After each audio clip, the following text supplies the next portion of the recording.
અગર આ રીતે રીંગણનું શાક બનાવી લીધું ને તો ખાતા નહીં ધરાવ. તો 5 ટેબલસ્પૂન જેટલું મગફળીનું તેલ કઢાઈમાં ગરમ કરી લીધું છે.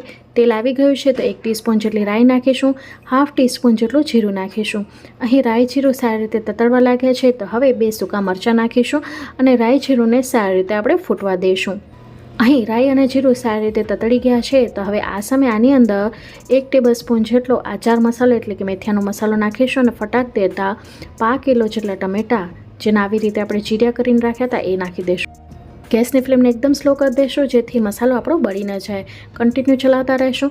તો આ મેથીનો મસાલો એટલે કે આચાર મસાલો રીંગણના શાકમાં ખૂબ જ સરસ લાગે છે તો એકવાર અચૂકથી ટ્રાય કરજો. હવે ટમેટાં સારી રીતે ગળી જાય એ માટે કરીને લીડ કવર કરીને ગેસની મીડિયમ ફ્લેમ ઉપર આપણે આને 2 મિનિટ સુધી સાતળી લેશું. તો 2 મિનિટ પછી આપણા ટમેટાં થોડાક સોફ્ટ થઈ ગયા હશે. તો હવે આ સામે આની અંદર 15 નંગ જેટલા આપણે મીઠા લીમડાના પાન નાખ્યા છે, 1/2 ટીસ્પૂન જેટલી હળદર પાવડર નાખીશું અને સ્વાદ અનુસાર મીઠું નાખીશું. તો આખા શાકનું મીઠું આપણે આ સમયે જ નાખી દેવાના છે. તો આ શાક છે એ ઘરના મોટા 4 વ્યક્તિઓને પૂરું થાય એટલી ક્વોન્ટિટીમાં તૈયાર થઈને આવે છે. હવે સારી રીતે મિક્સ કરી લેશું. તો તમે જોઈ શકો છો સરસ મજાનો કલર આવી ગયો છે. તો હવે આની અંદર આપણે 1/2 કિલો જેટલા મેં રીંગણા લીધા હતા જેને આવી રીતે ચીર્યા કરીને પાણીમાં રાખી દીધા હતા જેથી કાળા ન પડી જાય. તો આવી રીતના લાંબા લાંબા આપણે ચીરી કરી લેવાની છે. આ બધા રીંગણા આપણે એક ભેગા જ નાખી દઈશું. આ શાક વધારે શિયાળામાં ખાવાની મજા આવે છે પણ સાંજે પણ તમને ડિનરમાં તમે આને બનાવી શકો છો અને ટિફિનમાં પણ તમે હસબન્ડને આ શાક આપી શકો છો. આ શાક કોરું તૈયાર થાય છે.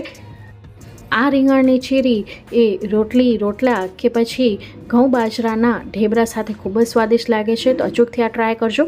આ શાક ફટાફટ બની જવાની સાથે ટેસ્ટમાં પણ એટલું સ્વાદિષ્ટ લાગે છે કે આરામથી નાનાથી લઈ મોટા સૌ કોઈ એને ખાઈ લેશે.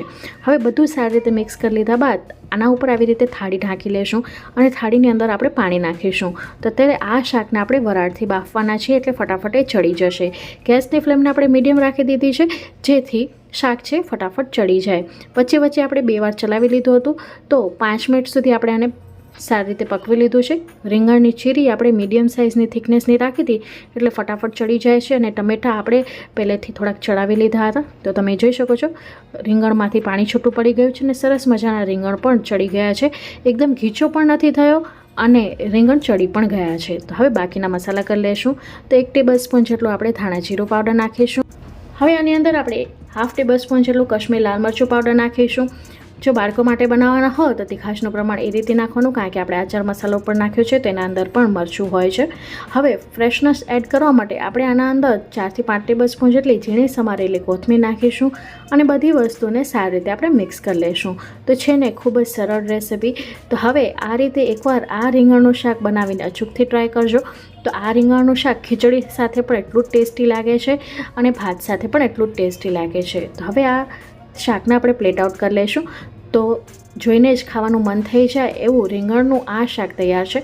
તો આજની આ રેસીપી તમને કોઈ પણ કારણોસર ગમી હોય અથવા હેલ્પફુલ રહી હોય તો પ્લીઝ વિડીયોને લાઇક, શેર, ચેનલને સબસ્ક્રાઈબ કરવાનું ન ભૂલતા. બાજુમાં આપેલી બેલ બટનને દબાવીને ઓલનું નોટિફિકેશન દબાવજો જેથી મારા આવનારા વિડીયોઝની નોટિફિકેશન તમને મળતી રહે.